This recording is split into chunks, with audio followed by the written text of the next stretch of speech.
en el año de 1911, arribó a la ciudad de Belén do Pará dos pastores provenientes de la ciudad de Chicago, pastores bautistas cuyos nombres eran Daniel Berg y Gunnar Wingren.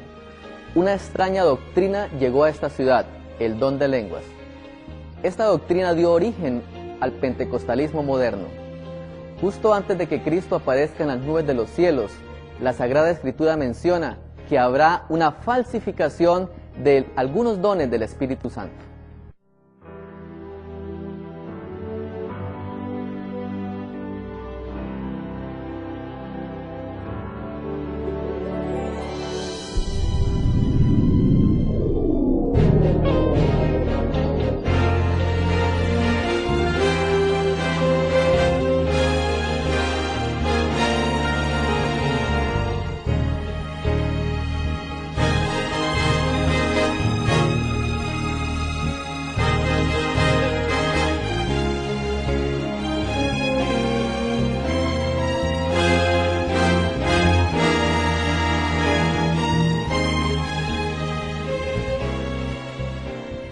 El profeta Isaías, en el capítulo 14, el versículo 12, nos dice de la siguiente manera: ¿Cómo caíste del cielo, oh lucero, hijo de la mañana? Cortado fuiste por tierra, tú que debilitabas a las naciones. Tú que decías en tu corazón, subiré al cielo, en lo alto, junto a las estrellas de Dios levantaré mi trono, y en el monte del testimonio me sentaré a los lados del norte. Sobre las alturas de los cielos subiré y seré semejante al Altísimo. Estas palabras del profeta Isaías habla de la descripción de la arrogancia que existió en el corazón de Satanás en el cielo. Quiso ser igual a Dios. En las religiones antiguas, Satanás fue conocido también como el lucero de la mañana. Sin embargo, ha sido siempre el plan de Satanás imitar los propósitos de Dios. El libro de Apocalipsis, en su último capítulo, menciona que el verdadero lucero de la mañana es nuestro Señor Jesucristo. Al respecto, el libro dice de la siguiente forma: Yo, Jesús, he enviado a mi ángel para daros testimonio de estas cosas en las iglesias. Yo soy la raíz y el linaje de David, la estrella resplandeciente de la mañana. La verdadera estrella resplandeciente de la mañana es nuestro Señor Jesucristo. Sin embargo, Satanás también quiso falsificar este símbolo que refleja a Jesús. De la misma manera, toda la religión antigua basada en astros dio origen a falsificaciones del propósito de Dios. Dios también es conocido como el sol de justicia. En el libro de Malaquías, en el capítulo 4, este es el nombre que se le da a Jesucristo. Sin embargo, en la mitología antigua, Satanás fue conocido como la estrella de la mañana, es decir, Venus. Pareciera que Venus quisiera siempre ocupar el lugar del sol, de la misma manera en que Satanás trató de ocupar el lugar de Dios. En la astrología se ha enseñado que el tiempo de la historia será de cerca de 26.000 años, que cada 2100 años el mundo entero pasará por una era diferente. Esto empieza a contarse del año 10.000 antes de Cristo. Es decir, desde esa fecha, todos aquellos que creen en astrología, la religión de Satanás, afirma que el mundo irá de cada 2100 años pasando por una era diferente, y que cada vez que inicie una era, un maestro aparecerá para hacer la respectiva introducción. La primera de esas eras fue conocida como la era del Leo, desde el año 10.000 a.C. hasta el año 8.000 a.C. Posterior a esto, continuó la era de Géminis, la era de Cáncer, la era de Tauro, la era de Aries. Cuando Cristo vino, dicen ellos, introdujo una nueva era que se conoció como la era del Piscis, pero que termina ya en este tiempo. Ahora, al inicio del tercer milenio, una nueva era comienza y es conocida como el movimiento de la nueva era del Acuario. Al introducirse este nuevo movimiento, grandes revoluciones espirituales están ocurriendo en el mundo. Este movimiento ha sido traído de Oriente, de algunas religiones, y muchos de esos símbolos han sido introducidos en Occidente. Hollywood está lleno del movimiento de la nueva era. Todas las películas que vemos nosotros a través del cine y la televisión han sido contagiados con muchas de estas doctrinas.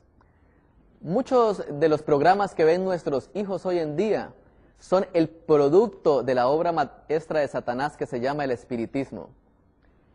Muñequitos como Dragon Ball Z, los Caballeros del Zodiaco, el Capitán Planeta, que representa el pentagrama, porque este programa de televisión, el Capitán Planeta, refleja los 5 poderes que se unen para formar allí este hombre, que son el fuego, el aire, la tierra, el agua y el espíritu de los dioses, que era el significado del pentagrama, es decir, la estrella de 5 puntas en la religión babilónica. Y así muchos otros programas, poco a poco han ido introduciendo, permitiendo que nuestros hijos se vayan preparando para esta obra maestra. ¿Por qué Satanás pretende esto en estos últimos días? El movimiento de la nueva era está preparando a esta generación para que sea una generación básicamente espiritual. Satanás tiene un propósito detrás de esto y ha contagiado muchas cosas. Veamos algunas de ellas. Muchos libros nos hablan hoy acerca de el movimiento de la nueva era o un nuevo engaño. La música también ha sido contagiada por este movimiento. Satanás en el cielo era quien dirigía los coros celestiales. Nadie sabe mejor de música que Satanás. Grupos como Amistades Peligrosas y otros grupos infinitos en el mundo están contagiándose con el movimiento de la nueva era. En las religiones orientales existe un líder llamado el Dalai Lama. ¿Y quién es este personaje? Este artículo dice que es el jefe espiritual del budismo tibetano. Se llama Tenzin Gyatso, considerado por sus seguidores como la reencarnación de Bodhisattva. Es decir, este es el nombre de Buda. Ahora bien, desde el año 1642 hasta 1959, los Dalai Lama ostentaron, además del poder temporal en el Tíbet, son monjes tibetanos que designan a su siguiente sucesor en la reencarnación de un niño de corta edad. Ahora, podemos imaginar entonces cómo este líder espiritual en el mundo es la reencarnación de un ser que vivió en tiempos antiguos. Esto solamente podríamos nosotros comprenderlo basados en la mentira que Satanás dio a Eva cuando le dijo no moriréis. Fue precisamente esta mentira la que dio origen a la doctrina de la reencarnación, totalmente contraria a la doctrina de la resurrección que enseñó Jesús. Cuando nuestro Señor Jesucristo estuvo en la tierra, nos enseñó que los muertos algún día resucitarán. Nunca la Biblia habla acerca de la reencarnación. Sin embargo, ha sido el propósito de Satanás armonizar el cristianismo con alguna de estas creencias. Veamos otra noticia que me llamó mucho la atención al respecto del Dalai Lama. En mayo 9 del año 2006, el periódico El Tiempo en Colombia publicó lo siguiente: el budismo tiene un valor enorme para el cristianismo, comentó el teólogo padre Vicente Durán. Y el artículo terminaba de la siguiente forma: el valor del budismo para el mundo cristiano es enorme, porque nos revela un aspecto de lo humano de la religión que en las judeocristianas no aparece, y por eso no es un competidor, sino un complemento maravilloso. ¿Cómo nosotros podríamos armonizar estos dos conceptos de resurrección y reencarnación totalmente contrarios de acuerdo a la Escritura. También encontramos otra noticia que llamó bastante la atención. En noviembre del año 2003, el Dalai Lama visitó el Vaticano y publicaron los diarios en aquella ocasión lo siguiente: el director de la oficina de prensa de la Santa Sede, Joaquín Navarro Valls, señaló que la visita al Papa Juan Pablo II por parte del Dalai Lama, el líder espiritual de los budistas del Tíbet, fue un breve encuentro estrictamente religioso. Y en el año 2005, nuevamente, las noticias publican también algo muy interesante acerca del budismo. Decía lo siguiente: respecto al saludo que le dio el Dalai Lama a Benedicto XVI, dice: como su santidad probablemente sabe, yo respeto todas las principales tradiciones religiosas del mundo. Tengo, por tanto, gran admiración por los intentos de Juan Pablo II de desarrollar un mejor entendimiento entre las diferentes religiones, agrega la carta. La Sagrada Escritura menciona que en los últimos días de la historia de la humanidad, el espiritismo tratará de penetrar todas las religiones del mundo. En el libro de Apocalipsis, en el capítulo 16, la palabra de Dios hace referencia a este acontecimiento describiéndolo de esta forma: y vi salir de la boca del dragón, y de la boca de la bestia, y de la boca del falso profeta, 3 espíritus inmundos a manera de ranas, pues son espíritus de demonios que hacen señales y van a los reyes de la tierra en todo el mundo para reunirlos para la batalla de aquel gran día del Dios Todopoderoso. No solamente será el catolicismo, también el protestantismo y todos los reinos del mundo serán invadidos por el espiritismo, menciona Juan en el libro de Apocalipsis. En el libro de Hechos, en el capítulo 8, encontramos que en el tiempo en que vino el primer Pentecostés y el mensaje del Evangelio empezó a ser predicado, Satanás trató de confundir a todos los cristianos en aquel tiempo. En el libro de Hechos, en el capítulo 8, encontramos la historia de Felipe. A partir del versículo 5 dice de la siguiente manera: entonces Felipe, descendiendo a la ciudad de Samaria, les predicaba a Cristo. Y la gente unánime escuchaba atentamente las cosas que decía Felipe, oyendo y viendo las señales que él hacía. Porque muchos que tenían espíritus inmundos salían dando grandes voces, y muchos paralíticos y cojos eran sanados. Así que había gran gozo en aquella ciudad. Pero había un hombre llamado Simón, que antes ejercía la magia en aquella ciudad y había engañado a la gente de Samaria, haciéndose pasar por algún grande. A este oían atentamente todos, desde el más pequeño hasta el más grande, diciendo: este es el gran poder de Dios. Ahora notemos algo especial en la lectura de este pasaje. Mientras Felipe hacía milagros con el favor de Dios, apareció este hombre llamado Simón allí en Samaria. ¿Quiénes eran los samaritanos? En Segunda de Reyes, el capítulo 17 y el versículo 24, la Biblia nos menciona quiénes eran los samaritanos. Dice la siguiente forma: y trajo el rey de Asiria gente de Babilonia, y los puso en las ciudades de Samaria, en lugar de los hijos de Israel, y poseyeron a Samaria, y habitaron en sus ciudades. Los samaritanos, en el tiempo de Jesús, había sido gente que había sido llevada por el rey de Asiria desde Babilonia, y con el tiempo colonizaron a Samaria. Entendemos ahora un poco por qué cuando Jesús vino a esta tierra había un conflicto entre los samaritanos y los judíos, y ese conflicto giraba en cuanto a la verdadera adoración.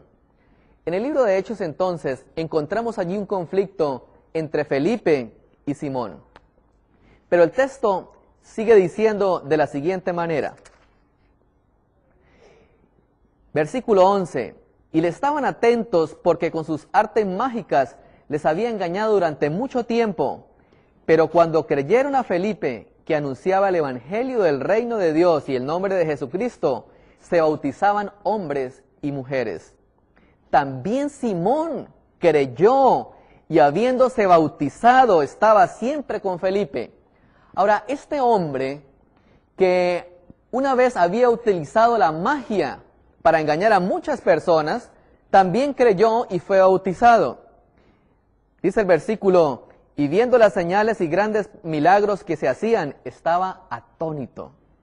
Versículo 14, cuando los apóstoles que estaban en Jerusalén oyeron que Samaria había recibido la palabra de Dios, enviaron allí a Pedro y a Juan, los cuales habiendo orado, oraron por ellos para que recibiesen el Espíritu Santo, porque aún no había descendido sobre ninguno de ellos, sino que solamente habían sido bautizados en el nombre de Jesús. Pero viene algo interesante. Entonces le imponían las manos y recibían el Espíritu Santo. Cuando Simón vio que por la imposición de las manos de los apóstoles se daba el Espíritu Santo, les ofreció dinero, diciendo, dadme también a mí de ese poder, para que cualquiera a quien yo impusiera las manos reciba el Espíritu Santo. Entonces Pedro le dijo, tu dinero perezca contigo, porque has pensado que el don de Dios se obtiene con dinero. No tienes tu parte ni suerte en este asunto, porque tu corazón no es recto delante de Dios. Arrepiéntete, pues de esta tu maldad, y ruega a Dios, quizás se te sea perdonado el pensamiento de tu corazón. Vean qué interesante. Este hombre llegó también a ser bautizado, pero pensó que el Espíritu Santo podía ser utilizado de la manera en que él había utilizado la magia durante tantos años. Incluso lo veía como una forma de ganar dinero. Ahora, ¿por qué mencionamos esto?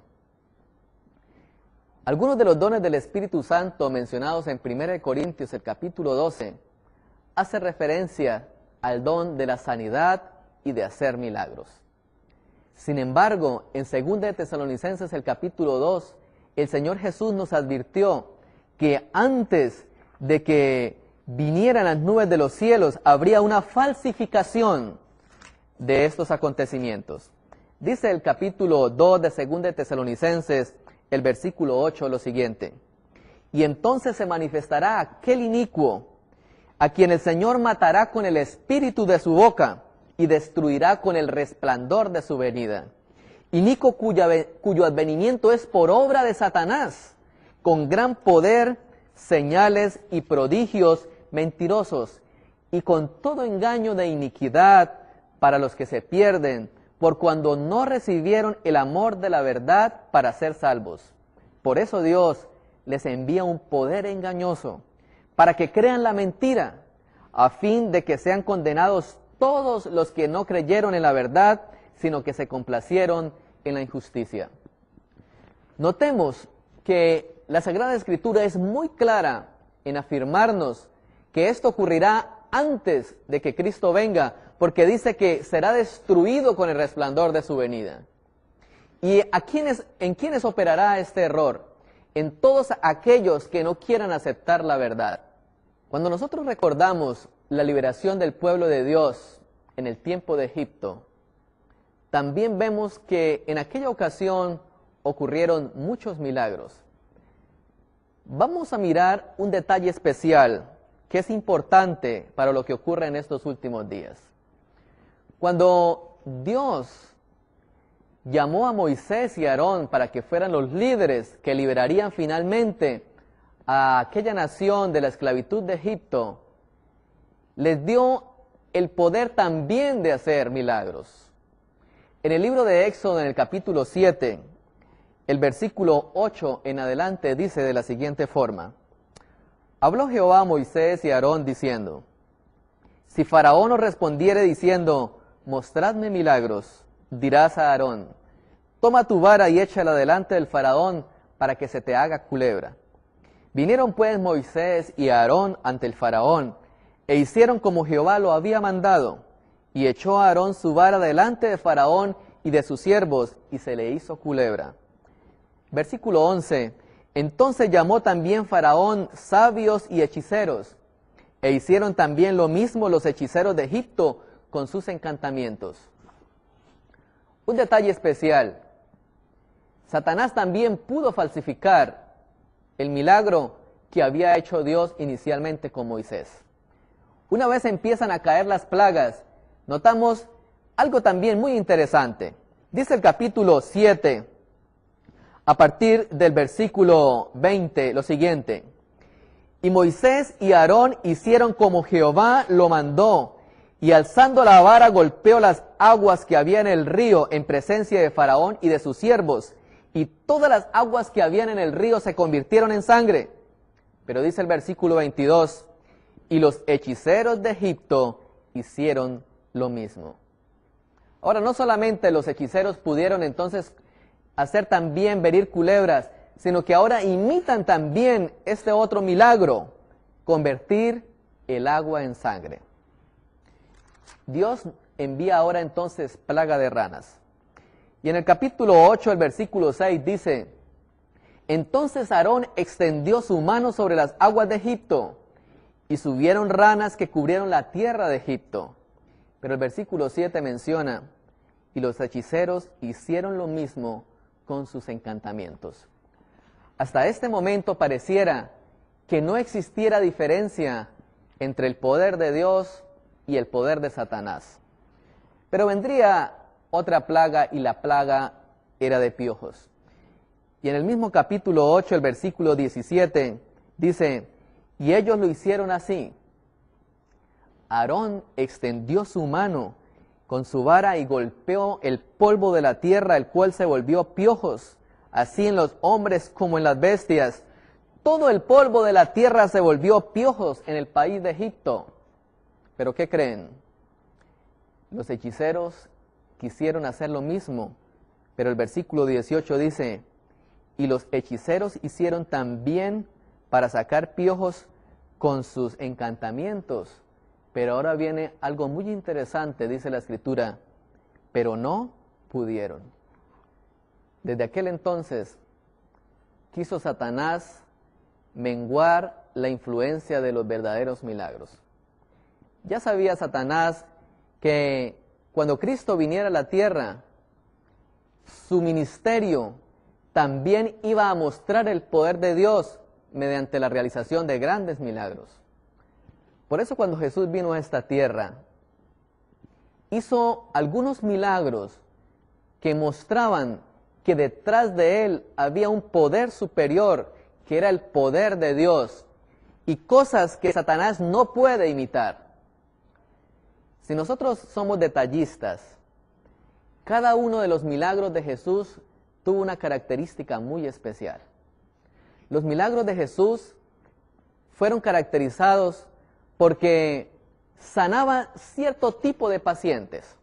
Nosotros en la medicina sabemos que una de las partes más sensibles del ser humano es el sistema nervioso central. Y que cuando hay una lesión nerviosa, difícilmente se reparará. Es decir, son aquellas lesiones que nosotros llamamos irreversibles. En el caso de Jesús, iba a mostrar que hay un poder superior que da la vida y que ese poder es capaz de regenerar lo que una vez había hecho. Siempre vemos mención en los evangelios que Jesús sanó paralíticos, sanó cojos, sanó ciegos, sanó sordos, sanó mudos. Es decir, todas estas personas tenían una lesión en su sistema nervioso. Por eso era imposible que fueran sanas. Cualquier médico sabe que esto es así y que las lesiones del sistema nervioso central no se pueden reparar. Cuando el nervio óptico se daña, la persona no puede volver a ver por más avances que hayan en la medicina. Un día Jesús sanó a un hombre de la mano seca. La Biblia no registra cuál fue la causa de por qué el hombre tenía la mano seca. Pero podemos hoy imaginarnos que tal vez ese hombre tuvo alguna lesión en alguno de sus nervios del brazo. Y allí estaba Jesús, el dador de la vida, para volverlo a rehacer así como lo había hecho en un comienzo. El máximo milagro que dio Jesús para mostrar que de él venía el verdadero poder fue la resurrección de Lázaro. Jesús es el único que puede dar vida. Nunca Satanás podrá dar vida a los seres humanos. Este don proviene únicamente de Dios. También los discípulos tuvieron este poder. Recordamos nosotros que en el libro de Hechos, en el capítulo 9, se encuentra registrada la historia de Dorcas, conocida como Tabita, que fue resucitada por uno de los apóstoles. También en cierta ocasión, dice el libro de Hechos en el capítulo 20, mientras Pablo predicaba, un jovencito se sentó en la ventana y cayó. Su nombre era Eutico. Y cuando lo levantaron estaba muerto. Pero Pablo pudo resucitar a aquel joven. Notemos que la controversia en el día de los apóstoles, cuando vino el primer Pentecostés, giraba en torno a la adoración, pero sobre todo en el proceso de milagros, sanaciones. Ahora aparecía también un nuevo engaño en el tiempo de los apóstoles, y era el engaño del don de lenguas. En 1 Corintios, el capítulo 12, el apóstol menciona cuáles son los dones del Espíritu Santo. Y dice 1 Corintios, el capítulo 12, versículo 8, porque a este es dada por el Espíritu palabra de sabiduría, palabra de ciencia según el mismo Espíritu, a otro fe por el mismo Espíritu, y a otro dones de sanidad por el mismo Espíritu, a otro el hacer milagros, a otro profecía, a otro discernimiento de espíritus, a otro diversos géneros de lenguas y a otro interpretación de lenguas. Pero todas estas cosas las hace uno y el mismo Espíritu, repartiendo a cada uno en particular como Él quiere. Ya en Corinto empezaba también a haber una falsificación de los dones del Espíritu Santo. En el capítulo 2 del libro de Hechos, cuando descendió el Espíritu Santo, aquel día que se conoce como el día del Pentecostés, cuando los judíos celebraban esa cuarta fiesta, la Biblia menciona que del cielo bajaron como lenguas, y entonces vino por primera vez la manifestación de este don del Espíritu. Pero detallemos un poco cómo se manifestó en aquella ocasión. Dice el versículo 3, y se les aparecieron lenguas repartidas como de fuego, asentándose sobre cada uno de ellos. Versículo 6, y hecho este estruendo se juntó la multitud, y estaban confusos, porque cada uno les oía hablar en su propia lengua. Versículo 8, decían ellos, ¿no son galileos todos estos los que hablan? ¿Cómo pues le oímos hablar cada uno en nuestra lengua en la que hemos nacido? Habían allí partos, medos, elamitas, los de Mesopotamia, los de Ponto, los de Asia, los de Panfilia, los de Egipto y en las regiones de África más allá de Cirene, romanos, judíos, prosélitos, cretenses, árabes, les oíamos hablar en nuestras lenguas la maravilla de Dios. Qué hermoso que cuando se inició la predicación del Evangelio para poder ser llevado al mundo entero en aquel tiempo, Dios habilitó a su iglesia enviando el don de lenguas, pero el verdadero don de lenguas. Es decir, cada quien podía oír en su idioma original. ¿Qué hizo Satanás con el tiempo? A medida que fueron pasando los años y el Evangelio se fue predicando en muchas regiones, ya en Corinto, una ciudad pagana por excelencia, se empezó a manifestar una extraña doctrina. Era un falso don de lenguas lo que apareció en Corinto. Por eso el apóstol Pablo en su primera carta a los Corintios, en el capítulo 12, les hace una recomendación y les hace una advertencia. Dice en el capítulo 13 lo siguiente, versículo 1, si yo hablo lenguas humanas y angélicas y no tengo amor, vengo a ser como metal que resuena o como símbolo que retiñe. Entonces el apóstol empieza a mirar que hay dones superiores al don de lenguas. Pero hay algo interesante en el versículo 8. Dice, el amor nunca deja de ser, pero las profecías se acabarán y cesarán las lenguas y la ciencia acabará. El apóstol dice y menciona que algún día las lenguas se iban a acabar. Y en el capítulo 14 tiene el apóstol que hacer toda una disertación acerca del verdadero don de lenguas, con el fin de que el pueblo de Dios en aquel tiempo no fuera engañado. A partir del versículo 4, el apóstol menciona lo siguiente, del capítulo 14. El que habla en lengua extraña a sí mismo se edifica, pero el que profetiza edifica la iglesia.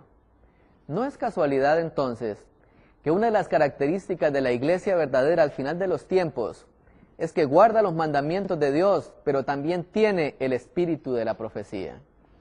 En el versículo 9 el apóstol Pablo continúa, así también vosotros, si por la lengua no dieres palabra bien comprensible, ¿cómo se entenderá lo que decís porque habláis al aire? Tantas clases de idiomas hay seguramente en el mundo y ninguno de ellos carece de significado. Es decir, el apóstol Pablo enseña cuál es el verdadero don de lenguas. No es una jeringonza que nadie podía entender, sino era un idioma claramente entendible. Versículo 11. Pero si yo ignoro el valor de las palabras, seré como extranjero para el que habla, y el que habla será como extranjero para mí. Versículo 19. Pero en la iglesia prefiero hablar 5 palabras con mi entendimiento para enseñar también a otros que de 10,000 palabras en lenguas desconocidas. Versículo 23 dice, si pues toda la iglesia se reúne en un solo lugar y todos hablan de lenguas y entran indoctos e incrédulos, ¿no dirán que están locos? Y el apóstol Pablo termina su disertación de la siguiente forma, pues Dios no es un Dios de confusión. Miremos las diapositivas que está pasando hoy en día. Vemos en el mundo que la doctrina del pentecostalismo, que ha introducido el falso don de lenguas y señales y prodigios y sanidades, ha invadido las iglesias protestantes en el mundo entero. Imágenes como esta se ven permanentemente en todas partes. Hay una falsificación del Espíritu Santo. Hay confusión en todas las iglesias. Este falso reavivamiento está haciendo que miles lleguen allí a adorar. Satanás también ha introducido un nuevo componente y es la música. En el año de 1911 llegaron a Brasil 2 personajes. Eran pastores bautistas, venían de la ciudad de Chicago. Sus nombres, Daniel Berg y Gunnar Wingren. Estos hombres llegaron allí a una ciudad de Brasil llamada Belém do Pará.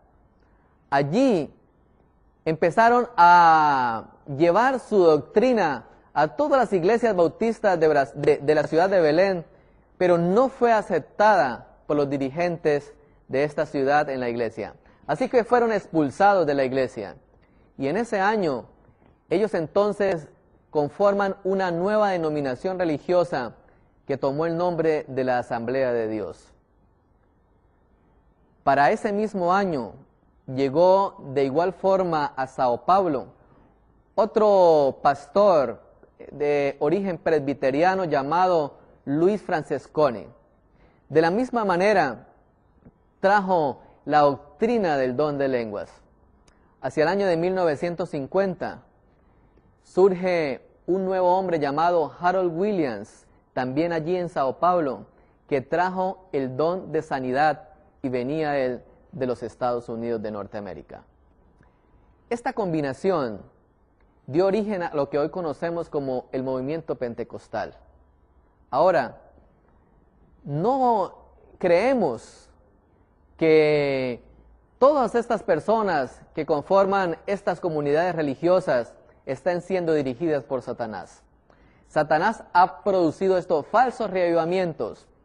En estos días, el Señor Jesús le dice a cada una de esas personas: salid de Babilonia, vengan a conformar el pueblo de Dios, no toquéis lo inmundo, es la invitación del Señor. En el año de 1975, más o menos hacia el mes de mayo, este falso movimiento entonces penetra a las filas del catolicismo. Ahora se llama el movimiento carismático. Es el mismo movimiento, pero en la Iglesia Católica. Estas imágenes muestran también cómo el movimiento carismático imita al pentecostalismo en el mundo protestante. De la misma manera hay don de sanidad, hay don de lenguas. Muchas personas llegan allí también para participar de confusión, de música y del engaño de Satanás. Pero Satanás no se ha conformado solamente con esto. Ha ido todavía aún más lejos. Y en el catolicismo aparece también un movimiento, el movimiento mariano. En este movimiento han habido cosas bastante extrañas. En el libro El trueno de la justicia se menciona un hecho muy interesante que vamos a leer a continuación. En la página 340, María revela la interpretación de un pasaje de la Escritura que se encuentra en el libro de Ezequiel, en el capítulo 9, el versículo 1 y 6, y dice de la siguiente forma: y clamó en mis oídos con fuerte voz: acercaos los que habéis de castigar la ciudad. Y llegaron 6 hombres por el camino de la puerta superior del lado septentrional, cada uno con su instrumento destructor en la mano. Y llamando al hombre vestido de lino que llevaba el tintero de escriba, le dijo: pasa por en medio de Jerusalén y pon por señal una cruz en medio de la frente a los que se duelen de todas las abominaciones que hay que en medio de ellas se cometen. Pasad en pos de la ciudad y herid, no perdone vuestro ojo, ni tengáis compasión, viejos, mancebos, doncellas, niños, mujeres, matad, exterminarlos, pero no lleguéis a ninguno de los que llevan la cruz. Qué interesante. María le revela a algunos de sus visionarios que lo que realmente dice el libro de Ezequiel en el capítulo 9 no es que se le coloque un sello en la frente, sino que se le coloque una cruz en la frente. ¿Cuán lejos dista esta interpretación de la realidad?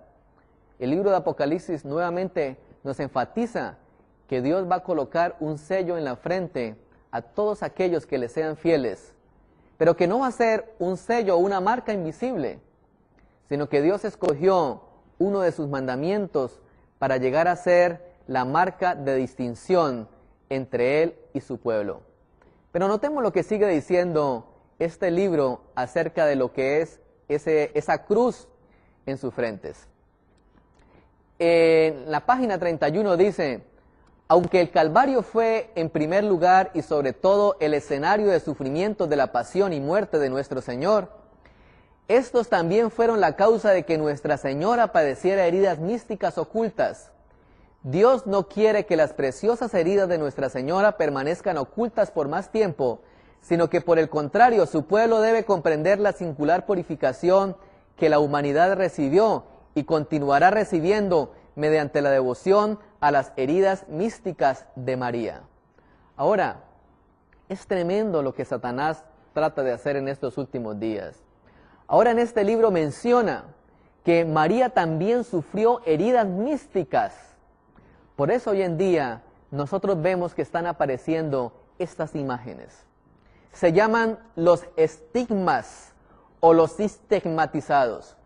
Muchos de los visionarios de María aparecen con estas terribles heridas. Semejan a las heridas de Jesús.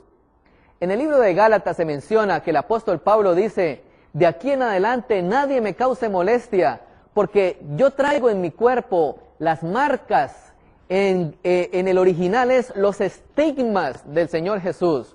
Y fíjense la falsa interpretación que hace el maligno acerca de esto.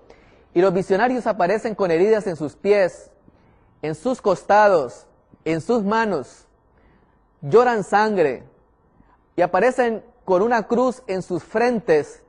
Muchas personas lo han hecho alrededor del mundo. Y Satanás nos hace creer que es el cumplimiento de lo que María está revelando allí. Ahora, la ciencia ha tratado de estudiar a estas personas. Hace poco se mostraba un reportaje médico acerca de lo que ocurría acá. Lo más interesante de estas personas que aparecen con estos estigmas es que, a pesar de que sangran permanentemente, la hemoglobina no baja. Es decir, normalmente en una persona que sangre por más de 10 o 15 minutos, va a haber pérdida de su hemoglobina. Pero la ciencia médica demostró que estos personajes permanecen con su hemoglobina normal. De la misma manera, estas heridas no se infectan y curan espontáneamente y vuelven a reaparecer. Es decir, es como si fuera un tipo de milagro en estas personas que aparecen con estas heridas místicas. En el libro El conflicto de los siglos se menciona lo siguiente: merced a los dos errores capitales, el de la inmortalidad del alma y el de la santidad del domingo, Satanás prenderá a los hombres en sus redes. Mientras aquel forma la base del espiritismo, este crea un lazo de simpatía con Roma. El espiritismo moderno será la religión que unirá los poderes de la tierra. Vamos a ver, tal vez uno de los éxitos más grandes de Satanás en los últimos años respecto al espiritismo.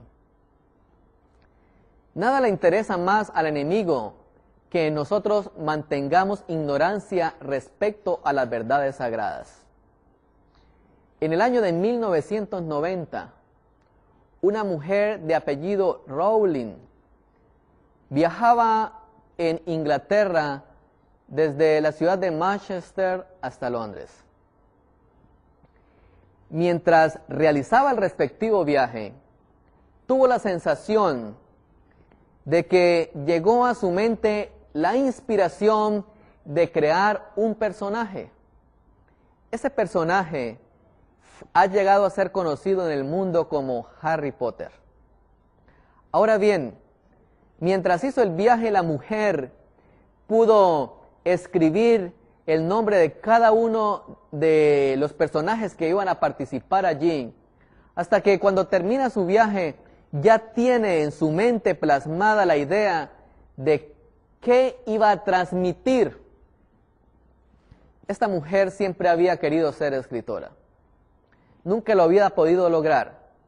Pero después de visitar varias de las editoriales y en ninguna de ellas obtuvo una respuesta positiva, finalmente llega a una editorial y el dueño de la editorial le pide, le solicita que traiga uno de sus primeros capítulos y se lo da a leer a una de sus niñas. Y esta niña queda tan interesada en ese capítulo que el hombre decide entonces imprimir este libro. Harry Potter es una saga de 7 libros. 7 libros de un mago que empieza a los 11 años de edad. Cada libro es un año de la vida de Harry. Es decir, cuando Harry termina su graduación, ya tiene entonces 18 años. Ahora bien, ¿qué mensaje está mandando Satanás al mundo con la historia de Harry Potter? Una vez Harry termina, sale graduado en brujería. Miremos lo que dicen algunos pensadores acerca de Harry Potter.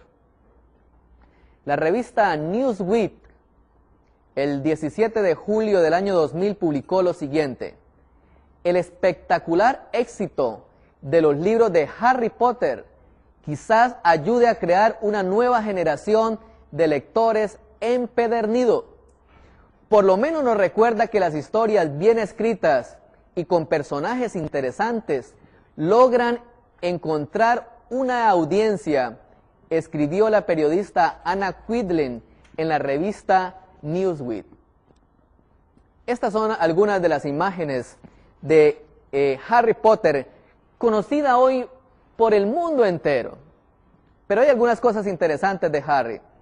Esta es la fotografía de Joanne Kathleen Rowling, la escritora de los libros de Harry Potter y hoy en día una de las mujeres más ricas del mundo. 7 libros son los libros de Harry Potter. Harry Potter y la piedra filosofal, escrito en el año de 1997. Harry Potter y la cámara secreta, escrito en el año 1998. Harry Potter y el prisionero de Azkaban, salió en el año de 1999. Harry Potter y el cáliz de fuego, sale al mercado en el año 2000. Harry Potter y la orden de Fénix, sale el año 2004. En el año 2006 aparece Harry Potter y el misterio del príncipe, y el año anterior, Harry Potter y las reliquias de la muerte. El año pasado fue estrenada la 5ª película de Harry. Hacia el año 2010-2011 saldrá la última película y el mundo está en expectativa de cómo terminará la historia de Harry. Hay algo interesante en Harry, dice: Harry se ha convertido en un fenómeno sin precedentes en la historia de la literatura y las 6 primeras obras han vendido más de 325 millones de copias en todo el mundo y han sido traducidas a 64 idiomas. ¿Podemos nosotros imaginarnos que una saga como es la historia de Harry Potter esté alcanzando en ventas al libro más vendido de toda la historia como es la Sagrada Escritura? Ahora miles de jóvenes en todo el mundo, en todos los idiomas, conocen a Harry Potter. Y no solamente se leen un libro, sino leen los 7 libros. Y no solamente se conforman con leerlos, también van y ven las películas. Mientras las juventudes rechazan el conocimiento de la palabra de Dios y no leen ni siquiera un capítulo de la Sagrada Escritura, Satanás se jacta en el mundo de que los jóvenes estén metidos en la lectura del espiritismo. La revista Times publicó lo siguiente, un periódico de Londres: los libros de Harry Potter es un chico huérfano de 11 años que descubre que tiene poderes hechiceros. Sus padres también habían sido hechiceros, pero fueron asesinados por el malvado brujo Lord Voldemort. Harry vive con los Durleys, la familia que se hicieron cargo de él al quedar huérfano y que lo tratan despóticamente. Tras enterarse de su herencia hechicera, el jovencito decide matricularse en la escuela de hechicería y brujería Hogwarts, hecho que da inicio a la trama. Los libros se irán tornando cada vez más y más siniestros. A Harry se le va poniendo las cosas cada vez más difíciles. Lo siento si los otros libros son más espantosos, dijo la señora Rowling. Peter Smith, de la Asociación de Profesores y Oradores, afirmó lo siguiente: el personaje principal de la película de Harry Potter conducirá a una generación entera de adolescentes y niños a descubrirse e iniciarse en la brujería y en la adivinación. Y Richard Abanez menciona lo siguiente acerca de Harry Potter: el mundo de Harry es nuestro mundo real. Es un mundo mágico que simplemente es invisible a quienes no creen en él y no lo practican. Es decir, el último ataque de Satanás será hacer que tanto en el cristianismo como en el mundo, el espiritismo sea la religión que los una. Pronto aparecerán escenas terribles y espantosas sobre la tierra. Vamos a leer lo que dice el conflicto de los siglos finalmente al respecto y vamos a pensar que esto es una realidad para estos días. El poder milagroso que se manifiesta en el espiritismo ejercerá su influencia en perjuicio de los que prefieren obedecer a Dios antes que a los hombres. Habrá comunicaciones de espíritus que declararán que Dios los envió para convencer de su error a los que rechazan el domingo y afirmarán que se debe obedecer las leyes del país como la ley de Dios. Qué interesante. El libro El conflicto de los siglos nos menciona que la razón principal por la cual Satanás preparará el mundo a través del espiritismo para que nosotros creamos en esto es porque al final de los tiempos Satanás hará aparecer ángeles malignos imitando tal vez a los apóstoles, diciendo que él ha cambiado el día de guardar del sábado al domingo. Y sigue diciendo el conflicto de los siglos de la siguiente forma: Satanás ha estado preparándose desde hace tiempo para su último esfuerzo para engañar al mundo. El cimiento de su obra lo puso en la afirmación que hiciera Eva: de seguro no moriréis. En el día que de él comiereis, vuestros ojos serán abiertos y seréis como Dios, conocedores del bien y del mal. Poco a poco Satanás ha preparado el camino para su obra maestra de seducción, el desarrollo del espiritismo. Hasta ahora no lo ha logrado realizar completamente, pero lo conseguirá en el poco tiempo que nos espera y que nos separa del fin. En el poco tiempo que nos separa del fin, Satanás terminará el desarrollo de su obra maestra.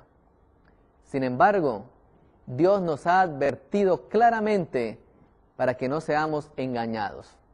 Y el conflicto de los siglos termina diciendo: ¿para cuándo se esperaba que esto ocurriera? Dice: los papistas, los protestantes y los mundanos aceptarán igualmente la forma de la piedad sin el poder de ella y verán en esta unión un gran movimiento para la conversión del mundo y el comienzo del milenio tan largamente esperado. Estamos viviendo precisamente en el milenio tan largamente esperado. El Señor Jesús en el libro de Mateo, en el capítulo 7, nos advirtió de la siguiente manera. Versículo 22. Muchos me dirán en aquel día: Señor, Señor, ¿acaso no profetizamos en tu nombre y en tu nombre echamos fuera demonios y en tu nombre hicimos muchos milagros? Entonces les declararé: nunca los conocí, apartados de mí, hacedores de maldad. No son los milagros, la sanidad, el don de lenguas, la confusión, las claves para identificar el pueblo de Dios. La Sagrada Escritura menciona que solamente los obedientes a los mandamientos son llamados fieles y verdaderos. Dios les bendiga.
en el año de 1911, arribó a la ciudad de Belén du Pará dos pastores provenientes de la ciudad de Chicago, pastores bautistas cuyos nombres eran Daniel Berg y Gunnar Wingren.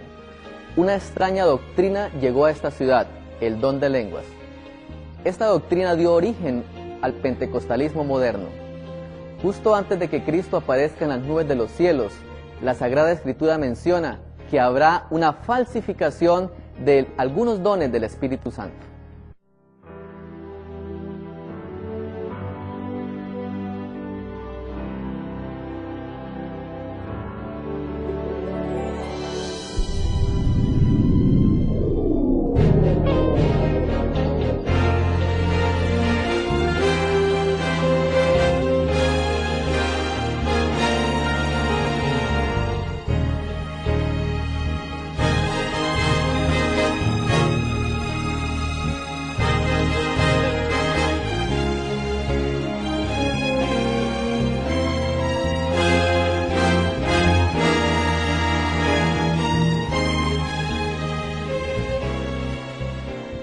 El profeta Isaías, en el capítulo 14, el versículo 12, nos dice de la siguiente manera: ¿Cómo caíste del cielo, oh lucero, hijo de la mañana? Cortado fuiste por tierra, tú que debilitabas a las naciones. Tú que decías en tu corazón: subiré al cielo, en lo alto, junto a las estrellas de Dios levantaré mi trono, y en el monte del testimonio me sentaré a los lados del norte. Sobre las alturas de los cielos subiré y seré. Desde el año 1642 hasta 1959, los Dalai Lama ostentaron, además del poder temporal en el Tíbet, son monjes tibetanos que designan a su siguiente sucesor en la reencarnación de un niño de corta edad. Ahora, podemos imaginar entonces cómo este líder espiritual en el mundo es la reencarnación de un ser que vivió en tiempos antiguos. Esto solamente podríamos nosotros comprenderlo basados en la mentira que Satanás dio a Eva cuando le dijo: no moriréis. Fue precisamente esta mentira la que dio origen a la doctrina de la reencarnación, totalmente contraria a la doctrina de la resurrección que enseñó Jesús. Cuando nuestro Señor Jesucristo estuvo en la tierra, nos enseñó que los muertos algún día resucitarán. Nunca la Biblia habla acerca de la reencarnación. Sin embargo, ha sido el propósito de Satanás armonizar el cristianismo con alguna de estas creencias. Veamos otra noticia que me llamó mucho la atención al respecto del Dalai Lama. En mayo 9 del año 2006, el periódico El Tiempo en Colombia publicó lo siguiente: el budismo tiene un valor enorme para el cristianismo, comentó el teólogo padre Vicente Durán. Y el artículo terminaba de la siguiente forma: el valor del budismo para el mundo cristiano es enorme, porque nos revela un aspecto de lo humano de la religión que en las judeocristianas no aparece, y por eso no es un competidor, sino un complemento maravilloso. Por una era diferente. Esto empieza a contarse del año 10.000 a.C. Es decir, desde esa fecha, todos aquellos que creen en astrología, la religión de Satanás, afirma que el mundo irá de cada 2100 años pasando por una era diferente, y que cada vez que inicie una era, un maestro aparecerá para hacer la respectiva introducción. La primera de esas eras fue conocida como la era del Leo, desde el año 10.000 a.C. hasta el año 8.000 a.C. Posterior a esto continuó la era de Géminis, la era de Cáncer, la era de Tauro, la era de Aries. Cuando Cristo vino, dicen ellos, introdujo una nueva era que se conoció como la era del Piscis, pero que termina ya en este tiempo. Ahora, al inicio del tercer milenio, una nueva era comienza y es conocida como el movimiento de la nueva era del Acuario. Al introducirse este nuevo movimiento, grandes revoluciones espirituales están ocurriendo en el mundo. Este movimiento ha sido traído de Oriente, de algunas religiones, y muchos de esos símbolos han sido introducidos en Occidente.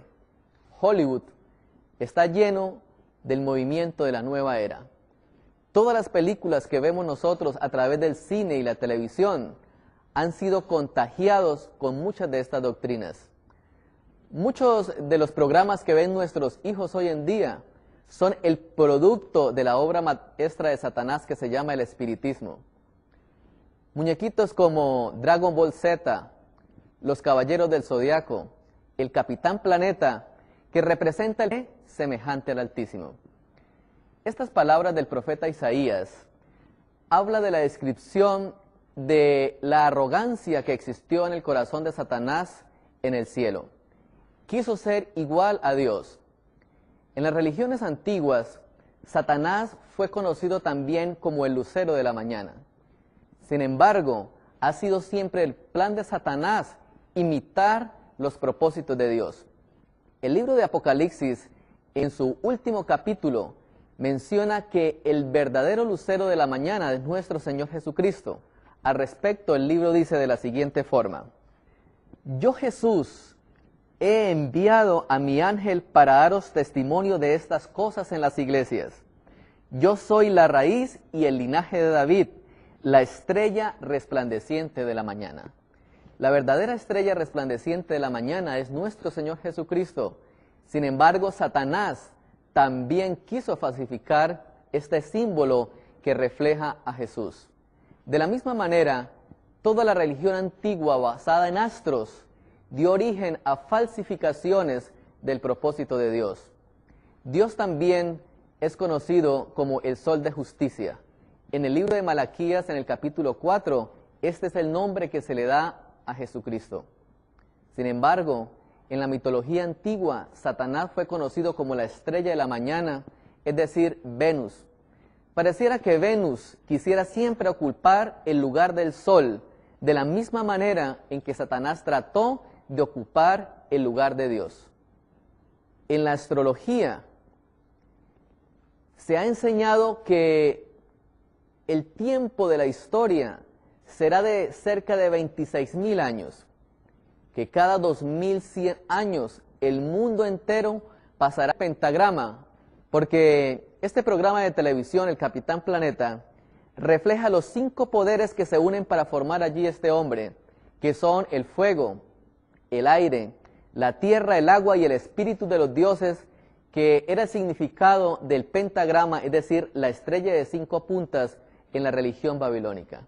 Y así muchos otros programas, poco a poco han ido introduciendo, permitiendo que nuestros hijos se vayan preparando para esta obra maestra. ¿Por qué Satanás pretende esto en estos últimos días? El movimiento de la nueva era está preparando a esta generación para que sea una generación básicamente espiritual. Satanás tiene un propósito detrás de esto y ha contagiado muchas cosas. Veamos algunas de ellas. Muchos libros nos hablan hoy acerca del movimiento de la nueva era o un nuevo engaño. La música también ha sido contagiada por este movimiento. Satanás en el cielo era quien dirigía los coros celestiales. Nadie sabe mejor de música que Satanás. Grupos como Amistades Peligrosas y otros grupos infinitos en el mundo están contagiándose con el movimiento de la nueva era. En las religiones orientales existe un líder llamado el Dalai Lama. ¿Y quién es este personaje? Este artículo dice que es el jefe espiritual del budismo tibetano. Se llama Tenzin Gyatso, considerado por sus seguidores como la reencarnación de Bodhisattva. Es decir, este es el nombre de Buda. Ahora bien,